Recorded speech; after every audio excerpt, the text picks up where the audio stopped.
Hello. I guess the deck I'm playing today in Modern is somewhat expected, given some of my previous observations with other decks.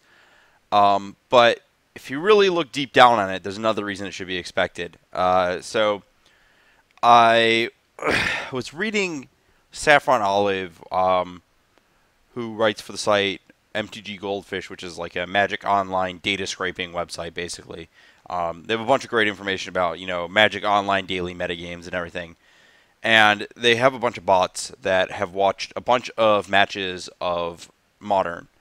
And they came to, there's like this grid of matchup results that they posted, and there's a bunch of stuff. And I think there's like a few really weird things like affinity, or um, let's see here. Infect was like beating Twin, but like most of it was pretty stock. A few weird things, and then for decks, they said all the decks in the format, including the ones that they didn't have statistically significant numbers for given matchups, and this was the deck with the highest win percentage. Um, yeah, so to kind of talk through it, this is a deck that I believe Jacob Wilson played at the most recent Star City Invitational. I believe he went 6-2 with it. I plucked this list from Magic Online Daily.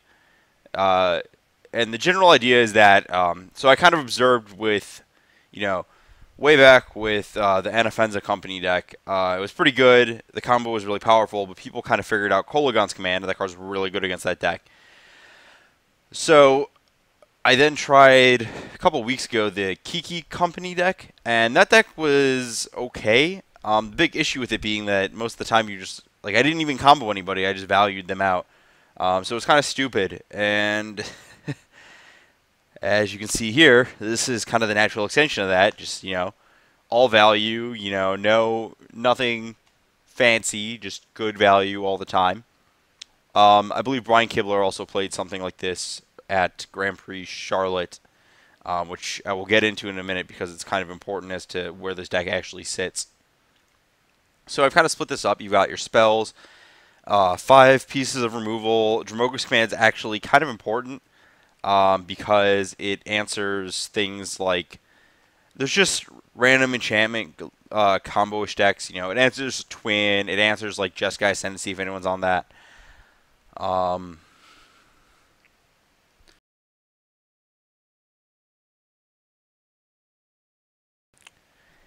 It just the versatility of it is not to be underestimated. It's similar to how like Abrupt Decay is very important. This is not quite Decay, but it does some of the work that Decay would need to do.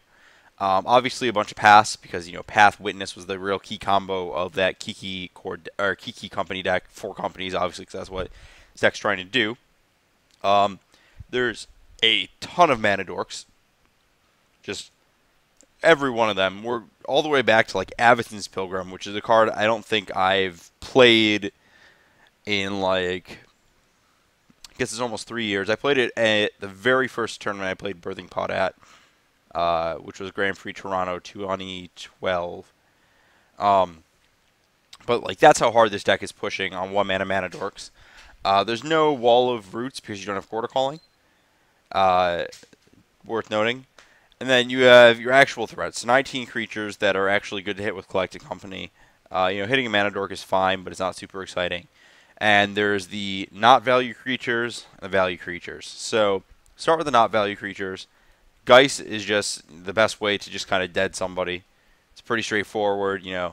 Mana dork, Geist, dead, game, try again. It's something that I don't think we've really seen in Modern for a long time.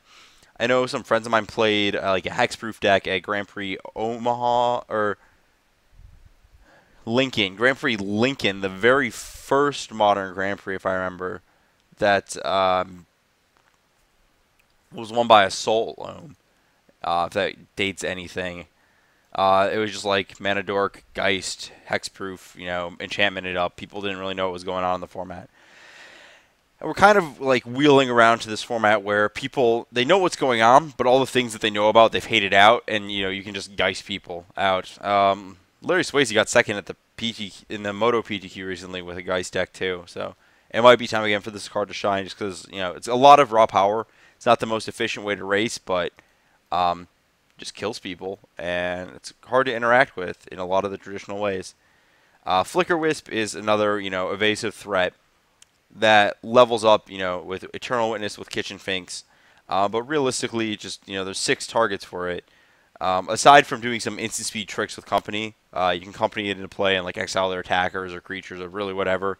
You can like Company into play and exile their creature in response to a Splinter Twin, for example. It's mostly, it's not as tricksy as it can be with like Aether Vial in Legacy. Um, in this deck, just solid 3/1 flyer that has some added value at times. Then just a Lone Pride Mage to mop up the nonsense. Then the value creature should be pretty obvious. 4 Voice of Resurgence. The card's really important as people move towards more Snapcaster Mage decks. Bunch of Kitchen Finks, bunch of Eternal Witness. Get back your good cards. Loop Collected Company. Blah blah blah. These are just your kind of really stock Collected Company cards.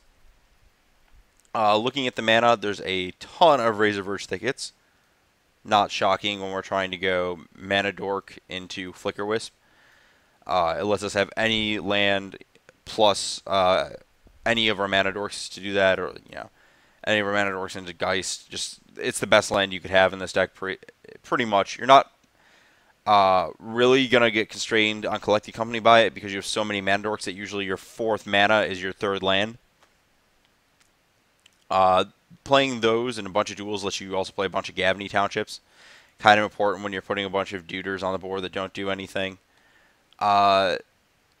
Decent number of fetches, 2 of the green-white land, 1 of all the other lands. Pretty stock modern mana base. Not too much, besides the ability to run a bunch of Townships, not too much thought going into it.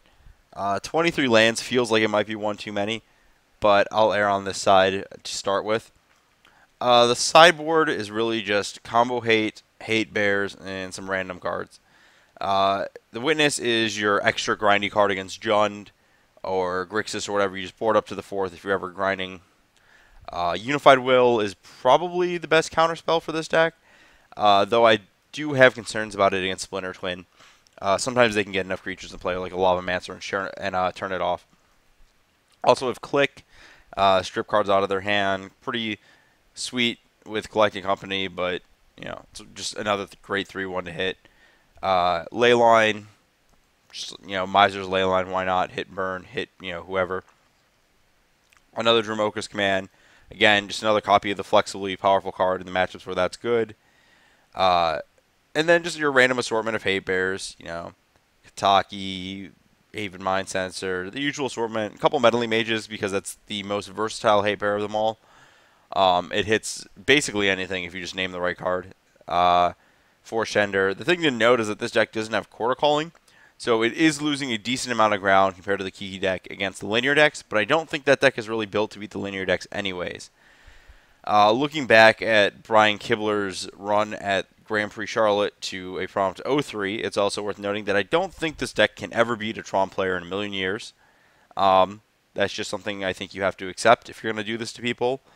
Yeah, but this deck is very narrowly tuned against Grixis and Jund, and there are some ways it has to beat really anything else, and we'll see how it fares today. Given my last Modern recording was there's been a lot of like Grixis and Jund that you have to battle against. I have high expectations for this deck.